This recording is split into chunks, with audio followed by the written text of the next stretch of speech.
Bonjour et bienvenue dans Interview sur RTV, une émission qui va à la rencontre de différents profils des hommes, des femmes, avec des parcours, des rêves, des projets différents. Aujourd'hui, nous avons le plaisir d'accueillir June Garza, née d'une mère japonaise et d'un père italien qui a vécu 18 ans en Tunisie. Titulaire d'un master innovation et management, influenceur avec plus de 90 000 followers sur TikTok, il est très suivi pour son humour et son amour de la gastronomie et de l'histoire tunisienne. Bonjour, konnichiwa et bienvenue dans l'émission Interview sur RTV. June Garza. Bonjour Madame Inda, tout d'abord j'ai envie de vous remercier pour l'invitation. Donc voilà, vous avez à peu près dit tout sur moi. Donc voilà, je m'appelle June Garza, j'ai 24 ans. Donc voilà, donc j'ai vécu en Tunisie la plupart du temps, donc mes premières 18 années de ma vie. Par la suite, donc j'ai fait on va dire une licence en économie-gestion en France. Et après, qui a découlé d'un master dans tout ce qui est innovation et management à Nice. Donc en parallèle, on va dire, de mes études, je faisais tout ce qui est un peu création de contenu. Voilà, donc dans tout ce qui est TikTok, Instagram. Donc j'ai démarré pendant le confinement parce que je m'ennuyais.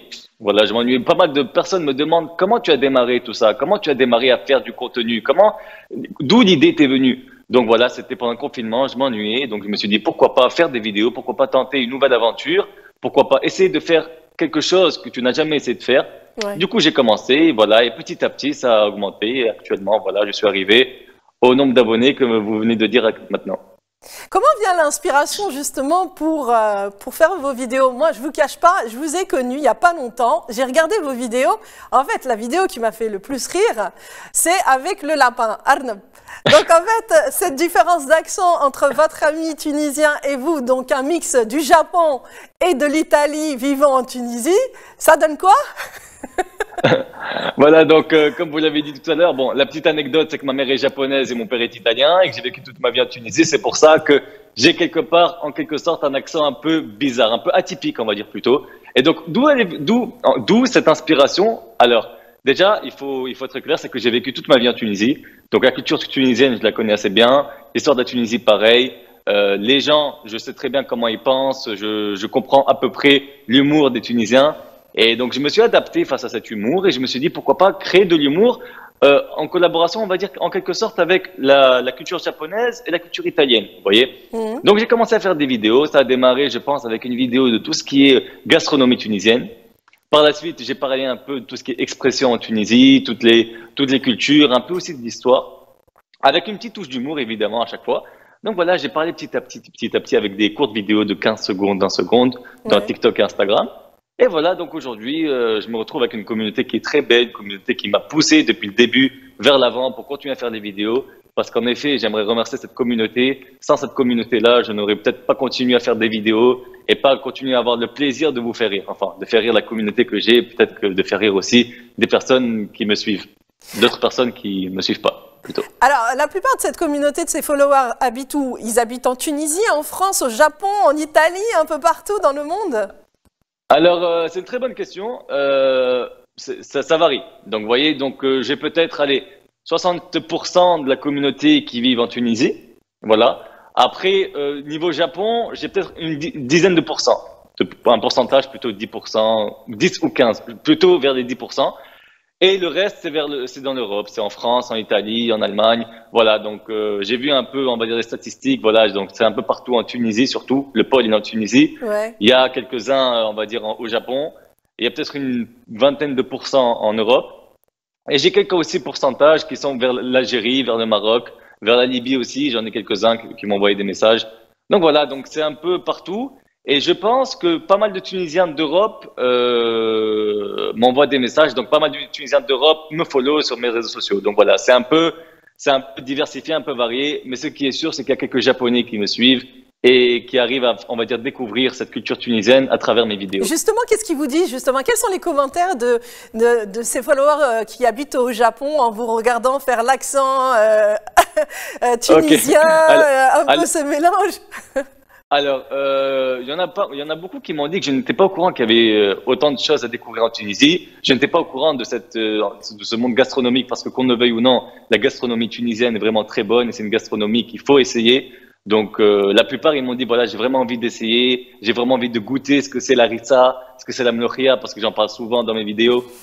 Voilà, parfois je leur explique, c'est un peu le piquant, c'est le wasabi de la Tunisie. Le wasabi, Ouais. c'est comme l'harissa du Japon, voilà, mais Mm. sauf qu'il est vert.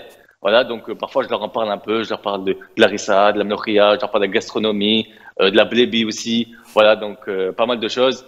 Et il y en a pas mal de personnes qui me disent qu'ils veulent vraiment goûter ça et qu'ils attendent impatiemment, peut-être même qu'ils vont venir en Tunisie, quelques-uns. Mm. Voilà, donc ça c'était vraiment, on va dire, ça permet de découvrir quelques Japonais un peu c'est quoi la gastronomie tunisienne. Parce que vous savez, la Tunisie et le Japon, diplomatiquement parlant, ils sont très reliés. Il y a une relation très spéciale entre ces deux pays. La preuve, les Tunisiens qui ont un passeport tunisien, enfin, logiquement, ils ont un passeport tunisien, ont le droit de partir au Japon sans visa. Voilà. Ah bon, et comment ça se Oui, fait? oui. Je savais pas ça. Alors, j'ai essayé de comprendre le pourquoi du comment, mais je pense Ou que peut-être il y a il une y a des... relation entre la Oh, Deuxième Guerre mondiale oui, qu'il y a eu. ouais, ouais. Donc, et donc, il y a eu je sais pas, un petit accord Peut-être entre des la accords, oui, Tunisie et le Japon. exactement. Ouais, ouais. Et ce qui fait qu'ils ont des relations diplomatiques assez bonnes. Et ce qui Mm. fait que les Tunisiens peuvent partir au Japon sans visa. Ah, c'est une bonne nouvelle, ça. Parce que Et c'est oui, beau voilà, aussi parce le qu'il y a Japon pas à mal de personnes découvrir, qui me hein. demandent par message comment je pourrais partir au Japon. Est-ce que les Tunisiens ont-ils besoin d'un visa pour partir au Japon? Donc la réponse est non. Vous n'avez pas besoin de visa pour partir au Japon. Il suffit de prendre un billet d'avion et de partir au Japon sans visa, sans contrainte dans tout ce qui est papier. June Garça, on sent à votre voix votre passion pour la Tunisie, votre amour justement à faire découvrir la gastronomie tunisienne, les coutumes et aussi l'histoire, surtout l'histoire de la Tunisie, hein. On le sent que cet amour-là dans votre voix. Merci Hinda. C'est vrai que on va dire que cet amour que j'ai envers la Tunisie, c'est en grande partie grâce aux Tunisiens, parce que vous savez, moi, je suis né en Tunisie, mais je ne suis pas, on va dire, je n'ai pas d'origine tunisienne, Mm. mais j'ai connu des amis, j'ai connu, on va dire, que j'ai connu des amis, des collègues tunisiens qui m'ont fait découvrir par eux-mêmes, on va dire, dès mon plus jeune âge, la culture tunisienne, les différentes villes en Tunisie. C'est-à-dire que j'ai eu la chance de visiter différentes villes telles que Sousse, Sfax, Kérouane, Bizerte. Voilà, donc j'ai fait un peu le tour de la Tunisie. Et ça m'a vraiment plu. Et chaque ville en Tunisie a son charme. Chaque ville en Tunisie a, on va dire, sa gastronomie spécifique. Propre, Donc ouais. c'est ça ce qui est beau en Tunisie. Il y a donc voilà, chaque ville a son charme. Et c'est les Tunisiens qui m'ont fait aimer leur pays, que maintenant je considère aussi mon pays. Donc la Tunisie, c'est vraiment un très beau pays. C'est un pays à visiter. Et c'est un pays surtout à partir pour goûter tout ce qui est gastronomie et pour découvrir aussi c'est quoi l'histoire de la Tunisie, parce qu'en effet en Tunisie il y a beaucoup de sites archéologiques à découvrir, que ce soit SGM, Carthage, Doga. Franchement, c'est des sites archéologiques magiques. Donc voilà, ça on n'en parle pas beaucoup forcément dans les médias, mais franchement c'est des sites vraiment très très beaux et vraiment à découvrir. Alors pour votre amour, l'hymne national tunisien, ça fait comment? Alors, alors j'en étais sûr que vous alliez me demander ça, j'en étais sûr. Vous voulez que je chante un petit, bon, j'ai Oui, pas un très bon accent, hein, c'est mais pas si vous voulez que grave. je chante, il n'y a aucun souci, hein. Allez, on y va. Ok, bon, je vais commencer, allez. همت الهمة يا همت الهمة هلموا مجد زمان لقد تركت في عروقنا دماء نموت يحيى الوطن.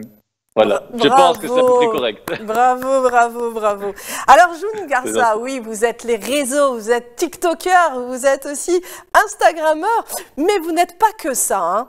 Vous êtes le manager de la pâtisserie Garça, qui a été créée en 1934. Parlez-nous de cette pâtisserie familiale. Alors oui, tout à fait. Donc c'est vrai que je fais des vidéos dans les réseaux sociaux, mais j'ai aussi fait des études supérieures à l'Université Côte d'Azur dans tout ce qui est management et innovation en master, notamment en licence. Et alors pourquoi j'ai fait ce master? Donc voilà, parce que nous, on va dire que on a une pâtisserie familiale qui est italienne, donc qui a été fondée en 1934 au centre-ville de Tunis, à Place Ali Zouaoui, rue d'Athènes. Donc, nos spécialités, en gros, c'est quoi? On fait des gâteaux italiens, des gâteaux faits de bois et des gâteaux surtout artisanaux. C'est-à-dire que nous, tous nos gâteaux sont faits à la main, c'est pas par des machines, vous voyez? Et donc ça a été créé par mon arrière-grand-père. Par la suite, il y a mon grand-père qui a pris la relève, qui a continué, on va dire, l'activité. Et par la suite, il y a eu mon père aussi, donc qui est actuellement, on va dire, c'est lui en quelque sorte le directeur de la pâtisserie Garza. Et moi, entre-temps, j'essaie d'apprendre de lui, j'essaie d'apprendre de nos collaborateurs, de comment faire des gâteaux, de comment fonctionne la pâtisserie, de l'écosystème de la pâtisserie, parce que c'est pas un écosystème évident, évidemment, surtout quand c'est artisanal. Mm. Voilà, donc on a été créé en 1934 et je suis actuellement à la 4e génération. Et j'essaye donc de mettre un peu ma petite patte, ma petite touche pour digitaliser la pâtisserie, pour un peu aussi faire découvrir aux jeunes, aux nouveaux jeunes la pâtisserie Garza, parce que c'est important de la faire découvrir aux futures générations, aux générations actuelles. Donc voilà, donc nous, la pâtisserie, elle est située au centre-ville de Tunis, à Place Ali Zouaoui. Nous sommes ouverts entre de 7h à 13h, parce qu'à 13h, on n'a plus rien du tout. Et vous pouvez commander, voilà, donc c'est un peu ça l'histoire de la pâtisserie. On a pas mal d'anecdotes. Oui, justement, c'est ce que j'allais dire. Racontez-nous quelques histoires, anecdotes de cette pâtisserie. Par exemple, je vous raconte une anecdote qui est assez connue. Donc pendant la Deuxième Guerre mondiale, il y a eu, on va dire, vous savez, il y a eu des bombardements, quelques petits bombardements à Tunis. Et nous, on a eu, on va dire, une bombe qui a atterri dans la pâtisserie. Une bombe de 250 kilos qui a atterri dans la pâtisserie. Donc elle a atterri dans la pâtisserie, mais elle n'a pas explosé. C'est-à-dire elle a atterri, mais elle a fait des dégâts, on va dire, si vous voulez, matériels, mais elle n'a pas vraiment éclaté. Vous voyez? Donc on a ramené des démineurs. Enfin, c'était bon, à l'époque de mon grand-père, évidemment, hein, grand-père et grand-père. Ils ont ramené des démineurs, ils ont pris, je sais pas, quelques jours pour déminer tout ça, tout ça. Et heureusement, finalement, elle n'a pas explosé, donc ils ont enlevé la bombe, et voilà. Donc ça, c'était une histoire, par exemple, de la pâtisserie Garza. Et notamment aussi, à l'époque de Bourguiba, aussi. Donc il y avait la femme de Bourguiba qui était très amie avec ma grand-mère. Donc, qui venait souvent à la pâtisserie pour parler avec elle. Voilà, donc voilà, on a connu aussi voilà ce genre de personnages politiques qui ont été très appréciés par les Tunisiens. Voilà, donc pas mal de personnalités sont venues à la pâtisserie. Donc, il y a une grande histoire aussi. Voilà, depuis 1934, nous on essaye de garder cette même qualité, cette même quantité et de faire plaisir à nos clients et d'être toujours de voir, on va dire, les clients sourire quand ils goûtent à nos gâteaux. Mais oui, ça, il faut surtout remercier notamment nos collaborateurs qui sont là il y a des collaborateurs qui sont là depuis 45 ans, depuis 40 ans. Voilà, donc c'est cette, on va dire, atmosphère familiale. Vous voyez, nos collaborateurs, on est actuellement un peu moins d'une dizaine qui travaillons pratiquement tous les jours avec la bonne ambiance, avec la bonne humeur, avec, on va dire, cette envie de faire de la bonne qualité et avec cette ambiance familiale. Voilà, c'est ça qui est important aussi à la pâtisserie Garza, c'est que on travaille avec un esprit familial, c'est ça. Avec et donc voilà, on tient à remercier surtout nos collaborateurs parce que sans nos collaborateurs, on n'aurait jamais peut-être su avoir cette belle qualité qu'on a actuellement, qui perdure depuis, on va dire, pratiquement bientôt un siècle. Oui, exactement. Et ça m'a donné envie de goûter vos pâtisseries hein, quand je viendrai vers Tunis. Avec plaisir, venez je ne sais pas si vous envoyez les pâtisseries aussi par avion. Vous êtes la bienvenue, avec grand plaisir. Voilà, il faut y penser à ça, hein, parce que c'est important justement. Mais je compte sur vous pour venir. Hein. Ah oui, d'accord, ok.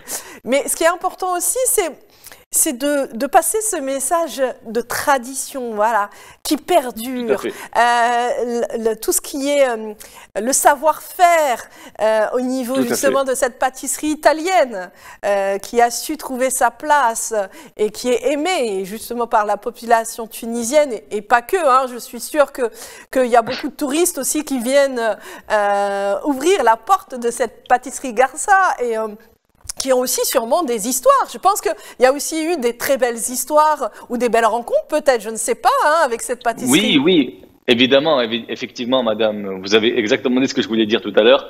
Donc, on a beaucoup de clients qui sont là depuis des générations. C'est-à-dire qu'on compte pas, c'est pas une ou deux, c'est vraiment voire 3-4 générations qui viennent à la pâtisserie à chaque fois. Il y a des clients qui viennent pas depuis peut-être 5 ans, 10 ans et qui viennent et qui nous disent à l'époque il y avait ma mère qui venait, ma grand-mère qui venait, voilà, et qui me faisait goûter les gâteaux. Et voilà, donc c'est un goût d'enfance, voilà. L'expression goût d'enfance, je l'entends au moins 3-4 fois par semaine parce qu'il y a des gens qui viennent de très loin parfois, qui viennent de. La semaine dernière, il y a quelqu'un qui est venu du Canada, qui est venu à la pâtisserie, qui m'a dit à l'époque, ma grand-mère me ramenait toujours vos sablés, vos gâteaux, vos palmiers. Donc voilà, donc aujourd'hui je suis revenu pour regoûter ce goût d'enfance. Voilà, donc il y a beaucoup de personnes comme ça qui reviennent de loin à Tunis et pourquoi pas, donc passent à la pâtisserie Garza pour regoûter un peu leur goût d'enfance parce que qu'on le veuille ou non, l'enfance c'est très important pour chaque individu. Oui, en plus, là, vous parlez justement de personnes qui viennent dans cette pâtisserie en disant « oui, ça me rappelle ma grand-mère ». Il y a beaucoup l'affect, l'émotionnel. Il y a certaines personnes qui veulent revenir sur le lieu ou, par exemple, qui rappellent le souvenir de la grand-mère qui est partie ou même du parent qui est parti et de revenir dans cette pâtisserie. C'est un peu comme être avec son parent décédé et de se dire « bah voilà, je retrouve ce qu'aimait ma mère, ma grand-mère ». Et ça, je pense que c'est aussi symbolique pour eux de revenir sur ce lieu-là, parce que c'est quand même un lieu historique, hein, depuis, je crois, 1934, c'est-à-dire... Tout à fait. 1934, elle existait avant la Seconde Guerre mondiale, donc elle a vécu la Seconde Guerre mondiale.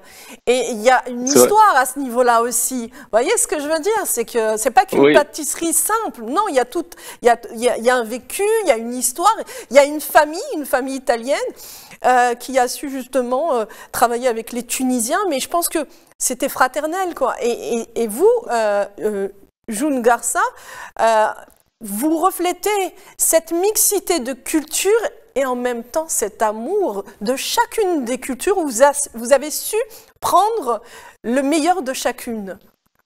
Oui, c'est vrai, voilà. Donc, comme je le dis souvent, beaucoup de personnes me disent, oui, vous avez une culture. En gros, j'ai grandi dans 3 cultures. Et pour beaucoup de fois, on me demande, quelle culture tu préfères? Pour moi, il n'y a pas une culture meilleure que d'autres. Vous voyez, pour moi, toutes les cultures sont belles, toutes les cultures sont bonnes, toutes les cultures sont belles à découvrir. Vous voyez, donc chaque culture, que ce soit le Japon, l'italienne, la française, la tunisienne, pour moi, chaque culture est belle et il n'y a pas de meilleure culture que d'autres. Vous voyez. Donc, comme vous l'avez dit, j'ai réussi, on va dire, à m'accaparer un peu de ces 4 cultures, qu'on le veuille ou non, la japonaise, l'italienne, la française aussi, vu que j'ai vécu pas mal de temps en France, 4 ans, 5 ans pour mes études. Et notamment la tunisienne parce que j'ai vécu toute ma vie. Donc voilà, donc j'ai pu, on va dire, découvrir beaucoup de cultures. Et ça, c'est une richesse parce que les cultures, chaque culture est différente, chaque culture est belle et on en apprend beaucoup dans chaque culture. Donc voilà, c'est vrai, le nombre de cultures dans lesquelles j'ai grandi m'a beaucoup aidé et j'essaye d'en faire un maximum pour le diffuser ça aux personnes, que ce soit les jeunes générations ou que ce soit les clients de la pâtisserie Garza. Donc voilà, donc je fais de mon mieux et actuellement, je suis assez content.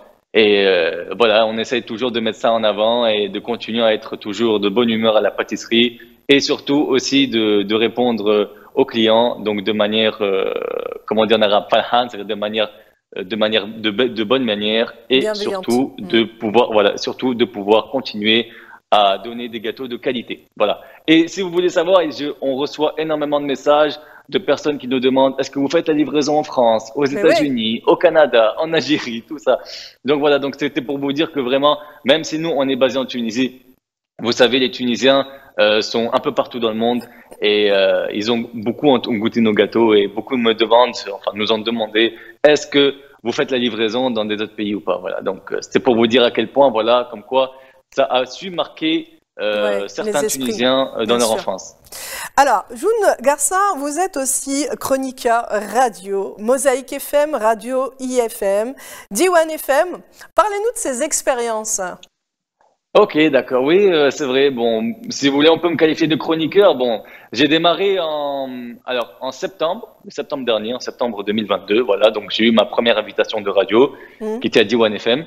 Donc voilà, c'était une première petite expérience sympathique. Moi, je me dis, en gros, c'est comme un challenge. Vous voyez, moi, j'ai été sportif de haut niveau au tennis pendant 15 ans, on va dire, peut-être un peu moins.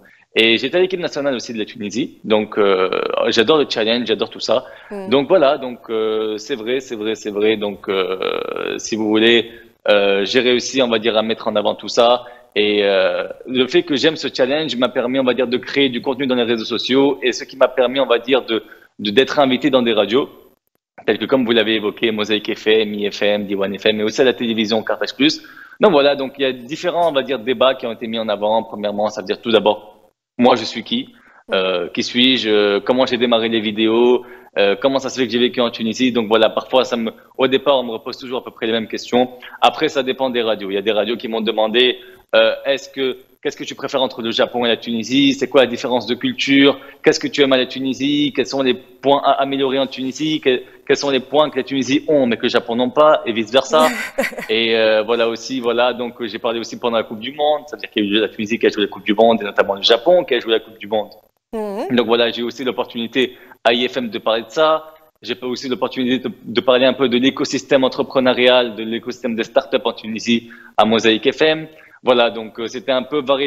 En gros, chaque fois qu'on m'invite, c'est pour un thème différent. Vous voyez, c'est-à-dire que Ouais. c'est vrai, ça en découle des réseaux sociaux, mais après, ça en découle aussi de mon avis parce que j'ai fait un master dans l'innovation management, qu'on le veuille ou pas. J'ai quelques notions en économie. Donc voilà, donc on parle souvent de l'écosystème des startups en Tunisie, la différence entre la Tunisie, la France et le Japon, du travail, de la culture, voilà. Donc c'est très très varié. Voilà, et aussi à Carthage Plus, on m'a invité, on a beaucoup parlé de ça, surtout de la différence de culture entre le Japon et la Tunisie et comment ça se fait que le Japon est une grande puissance internationale. Voilà, donc on a parlé beaucoup de ça et voilà, c'est très varié, c'est très diversifié, c'est ça ce que j'aime. Donc à chaque fois, c'est un peu la spontanéité, les questions qui me viennent. Voilà, ça, je trouve ça comme un challenge et je trouve ça que c'est vraiment très intéressant à répondre de manière spontanée et à faire comprendre, on va dire, aux jeunes générations les points positifs de chaque pays et de faire comprendre que la Tunisie, surtout parce que moi j'ai vécu beaucoup d'années en Tunisie, que c'est un pays avec un écosystème entrepreneurial qui est vraiment en pointe et que peut-être dans l'Afrique entière, la Tunisie, c'est vraiment le pays, le pôle mère, on va dire, de l'écosystème start-upper. C'est le pays où ils aident davantage les start-up à évoluer.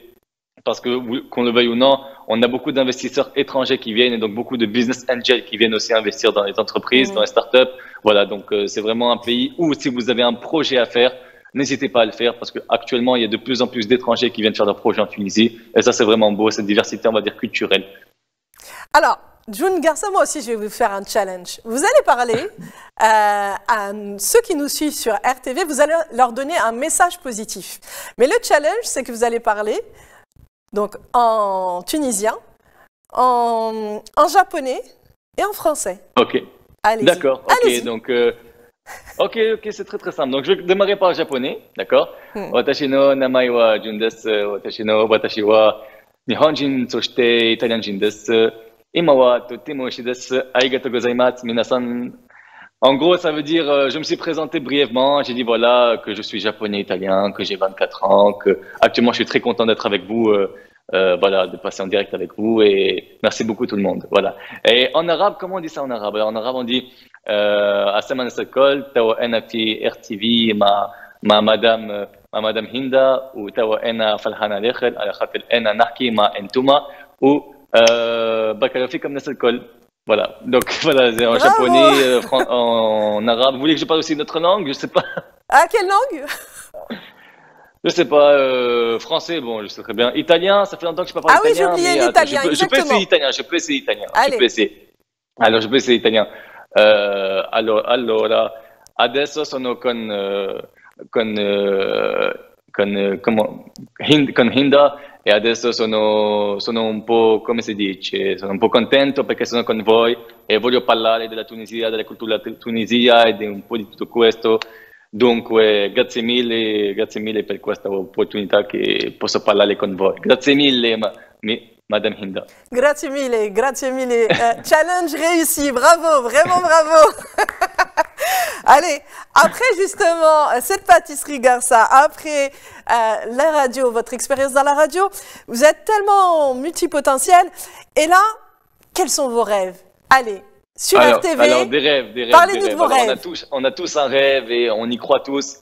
Alors voilà, en parlant de message à tout le monde, voilà, si vous avez un rêve à accomplir, si vous voulez vraiment accomplir quelque chose, ou que si vraiment vous avez vraiment quelque chose dans le cœur que vous voulez accomplir depuis petit, n'hésitez pas. Franchement, n'hésitez pas, ne vous faites pas influencer par votre entourage, parce qu'il y a des gens qui ont un entourage qui, on va dire, qui vous attirent vers le bas, vous voyez. Donc, franchement, ne les écoutez pas. Si vous voulez devenir, que ce soit médecin, avocat, marketeur, un expert dans tout ce qui est digital, voilà, acteur, tout ça, faites de votre mieux, essayez comme ça, au moins, vous pouvez dire à vos futurs enfants, vous pouvez dire à vos amis, j'ai essayé, j'ai tout fait et j'ai réussi. Ou même si vous ne réussissez pas, au moins, vous avez essayé, vous voyez. Par exemple, je sais pas, dans le monde des entreprises, je connais beaucoup d'entrepreneurs qui ont essayé une fois, deux fois, trois fois de créer une entreprise qui ont raté, mais qui ont réussi à la 5e ou à la 6e. Ou aussi des entrepreneurs qui ont démarré leur activité et qui ont essayé pendant 1 an, 2 ans, 3 ans en tant que start-up, qui n'ont pas réussi à avoir vraiment de bonnes levées de fonds et que du jour au lendemain, au bout de 4 ans, 5 ans, ils ont réussi à avoir ce qu'ils veulent et que actuellement ils ont leur entreprise et qu'ils sont contents de leur entreprise. Voilà. Donc, si vous avez un rêve, n'hésitez pas à tout faire pour que ce soit le cas. Voilà, donc moi personnellement, mon rêve, ça serait quoi? Donc premièrement, ce serait de développer la pâtisserie Garza parce que vraiment, c'est une pâtisserie qui me tient à cœur. Vous savez, ça date des générations et des générations. Moi, ce que j'ai envie d'apporter ma petite touche, de digitaliser la pâtisserie, de la faire connaître de plus en plus à l'échelle nationale, aux nouvelles générations et pourquoi pas un jour, qui sait, à l'échelle internationale. Donc ça, c'est mon premier rêve. Et mon deuxième rêve, c'est bon, ça c'est un petit rêve de gosse, on va dire, c'est un petit rêve de gamin, c'est de devenir acteur. Voilà, j'ai toujours eu cette passion dans tout ce monde d'acting. Franchement, tous les acteurs, je les trouve incroyables. À chacun, ils arrivent à nous faire percevoir leurs émotions à travers un acting qui n'est pas forcément le personnage en question, hein. Mais franchement, c'est moi, j'ai toujours rêvé de devenir acteur. Et actuellement, je suis en train d'essayer de rentrer un peu dans ce domaine, même si ce n'est que le début. Donc voilà, donc c'est aussi l'une des raisons pour laquelle ça me pousse de continuer à faire des vidéos dans les réseaux sociaux. Voilà, c'est de peut-être un jour d'avoir une petite porte de sortie pour devenir un acteur, que ce soit petit ou grand, hein, peu importe. En tout cas, d'essayer ce monde d'acteur, d'acting. Voilà, donc j'ai déjà fait, on va dire, un petit court-métrage. Il n'y a pas très longtemps de cela, hein, il y a un peu moins d'un mois. Il y a une boîte de production qui est tunisienne qui m'a contacté pour jouer le rôle principal pour un petit court-métrage qui va durer. Alors, il y a deux courts-métrages, je pense, hein, un court-métrage de 10 minutes, un court-métrage d'une minute 30. Voilà, donc j'ai fait en tant qu'acteur principal, ça s'est très bien déroulé. Ils m'ont dit franchement, ils m'ont demandé est-ce que tu as déjà fait de l'acting? J'ai dit non, jamais. Ils m'ont dit pourtant, c'est pas mauvais, hein, c'est pas mal, hein, tes acting. June Garza. Du coup, voilà, je me dis voilà, c'est peut-être un début, peut-être c'est une petite porte de sortie qui va. D'ailleurs, le court-métrage va sortir très bientôt, je pense, d'ici un petit mois. Donc, vous pouvez voir dans mon profil Instagram, tout ça, il va sortir automatiquement.